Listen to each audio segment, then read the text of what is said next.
جی جی سجاد میر صاحب آگے بڑھتے ہیں تو پاور ڈویژن کی رپورٹ سپریم کورٹ نے مسترد کر دی ہے،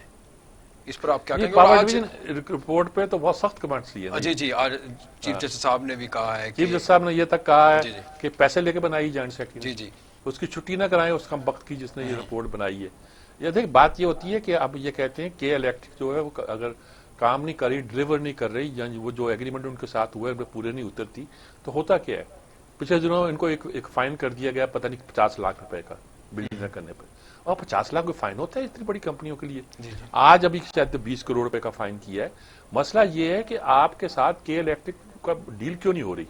وہ جو اس کے مالک ہیں، جو اس کو چلانے والے ہیں، وہ بڑا انٹرنیشنل ادارہ ہے، سب کے تعلقات ہیں، آج کل پکڑے گئے ہیں کسی فراڈ کے چکر میں، کسی چکر میں۔ شنگھائی الیکٹرک اس کو خریدنا چاہتی ہے، لیکن وہ کہتی ہے کہ اپنے ڈیوز تو کلیئر کرو،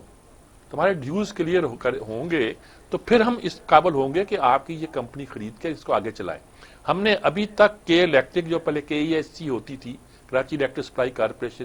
ہم نے اس کے کئی سودے کیے ہیں، کبھی سعودیوں کے ساتھ کیے ہیں، کبھی کچھ کیے ہیں، کبھی جہاں کو اچھا کے مینج بیٹھتی رہی، کسی نے انویسٹ نہیں کیا، پیسے کمائے ہیں۔ اب دیکھیے کہ کیا کیا صورتیں وہاں بنتی ہیں کہ بجلی اس لیے ٹھیک نہیں ہو سکتی، یہ پانی کھڑا سڑک پہ، اور پانی کھڑا تو کیا پانی تو نکلے گا پھر جب تمہاری بجلی چلے گی؟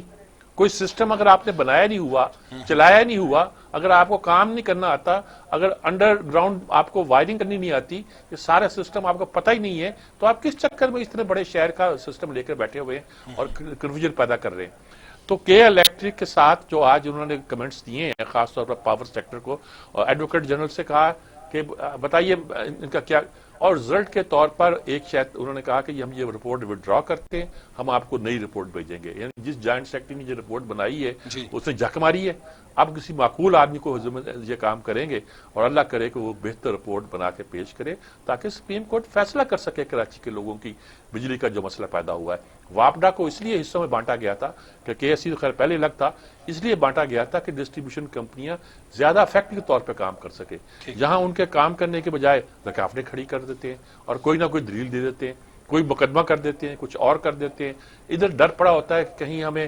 وائلیشن جو ہم نے کی ہے لا کی، اس کے تحت یہ ہمیں انٹرنیشنل کورٹ میں نہ لے جائیں، یعنی مطلب کسی عدالتی ثالثی ٹریبیونل میں نہ لے جائیں اور وہاں ہم پہ جرمانہ ہو جائے جیسے ماضی میں ہوتا رہا ہے۔ میرے خیال میں ہمارے سسٹم کو درست طور پر آگے چلنا چاہیے تاکہ لوگوں کو سہولتیں ملے اور پاکستان کا فائدہ بھی ہو۔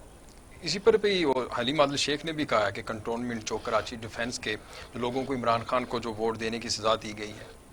وہ تو ویسے حلیم عادل شیخ جو دونوں بھائی حلیم عادل شیخ اور حلیم عادل شیخ، یہ ماشاءاللہ ایک لمبے عرصے سے کراچی میں سیاست کر رہے ہیں اور مختلف پارٹیوں میں کر رہے ہیں۔ آج کل یہ حلیم عادل شیخ تحریک انصاف کے بڑے اچھے سپوکس مین بھی ہیں، اور جو کلفٹن اور ڈیفنس کے علاقے میں ہوا ہے وہ بھی یاد رکھنے کے قابل ہے۔ میں چونکہ وہاں رہ چکا ہوں، اس علاقے میں شروع میں میرا تھا، اور خیابان اتحاد میرے گھر کے ساتھ سے ہوتی ہوئی گزرتی تھی، اور جتنی خیابانیں ہیں، خیابان شجاعت اور خیابان مجاہد اور خیابان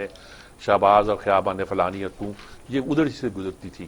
تو یعنی سب اس کے ساتھ ٹچ کرتی تھی، اس سے مل کر گزرتی تھی۔ تو مجھے اندازہ ہے کہ اس پورے علاقے میں کیا طوفان برپا ہوا ہوگا، اور کتنا اچھا خوبصورت پراپرلی لیڈ ڈاؤن علاقہ ہے، لیکن سیوریج کا سسٹم ایسا ہے کہ سب کچھ تلپٹ ہو کے رہ گیا اور ایسی تیسی ہو کے رہ گئی۔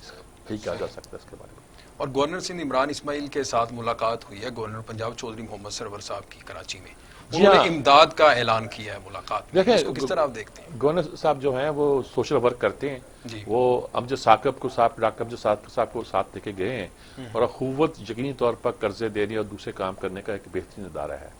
اور اس سے بھی ایک افیکٹو ادارہ ساتھ الخدمت کا بھی ہے۔ یہاں تو جماعت اسلامی کا ہی ایک ذیلی گنا جاتا ہے، لیکن بہت ہی افیکٹو ادارہ ہے، اور انہوں نے بھی کوئی 1 لاکھ کے 10 لاکھ کتنے لوگوں میں کھانا تقسیم کیا ہے، ایک مہینے کا راشن دیا ہے، اور لوگوں کی مدد کے لیے اپنے پاؤں پہ کھڑے ہونے کے لیے بھی پروگرام بنائے ہیں۔ اخوت کے بھی ہیں، ان کے بھی ہیں، جو خاصے افیکٹو اور خاصے جاندار پروگرام ہوتے ہیں۔ ٹھیک ٹھیک، آپ میرے خیال میں اگلے طرف جانے سے پہلے آپ وقفہ نہیں دیں گے؟ بالکل لیں گے۔ تو میں چاہ رہا تھا کہ وزیر اعظم عمران خان نے جو آج ایک روزہ دورہ کیا ہے، عثمان بزدار کے ساتھ ملاقات ہوئی ہے، اور انہوں نے 2 سالہ رپورٹ بھی آج پیش کر دی ہے خان صاحب کو، اور جمعے کو وہ کراچی جا رہے ہیں، تو اس کے اوپر آپ کیا کہیں؟ بزدار صاحب کے ساتھ تو خیر وہ اس لیے ملتے ہیں کہ پنجاب کی حکومت انہیں چلانا ہے، جی، اور وہ حکومت کو چلاتے ہیں، اور چلا کے آگے لے کے جاتے ہیں اور آگے بڑھتے ہیں اور کرتے ہیں، اس میں کوئی شک نہیں ہے. اور انہوں نے پنجاب انہوں نے اپنی مٹھی میں رکھا ہوا ہے. آج تو اس کا بیان بھی آیا پرویز خٹک کا کہ خیبر پختونخوا میری مٹھی میں ہے، وزیر اعلیٰ میرے کہے بغیر کچھ نہیں کرتے. وہاں کی پالیٹکس بھی ہے، اور وہ کسی اور کو لانا چاہتے تھے عمران خان، لیکن پرویز خٹک اڑ گئے کہ نہیں میرا آدمی آئے گا، اور عمران خان پرویز خٹک کو نہیں کرنا چاہتے تھے طاقتور. تو اس سارے نتیجے کے طور پر وہاں بھی ان کی حکومت جو ہے مٹھی میں ہے، یہاں بھی حکومت مٹھی میں ہے. کراچی میں آ کے وہ پورا پلان بنانا چاہتے ہیں، بہت کچھ کرنا چاہتے ہیں، اور یہ ایک پلان بنایا انہوں نے جو کراچی کو کی شکل بدل دے گا، کایا کلپ کر دے گا. وہ پتہ نہیں کیا پلان ہے، لیکن کراچی کے مسائل ایک نہیں ہے، بے شمار ہیں. وہاں پانی نہیں ہے، وہاں سیوریج نہیں ہے، وہاں کچرا نہیں اٹھایا جاتا. ان 3 چیزوں پہ خاص طور پر زور دیا جا رہا ہے، اور کوشش کی جا رہی ہے کہ ان کے ذریعے سے حالات کو زیادہ بہتر کیا جائے اور زیادہ امپورٹنس کو کیا جائے. جی تو میر صاحب بریک لے لیں، بریک کے بعد گفتگو کا سلسلہ جاری رکھیں گے. ناظرین بریک کے بعد جب ہم آئیں گے تو مصطفیٰ کمال صاحب کی جو دھواں دار پریس کانفرنس آج انہوں نے کی ہے اس کے اوپر بات کریں گے. یہاں وقت ہوا ایک شارٹ بریک کا، ہمارے ساتھ رہیے گا.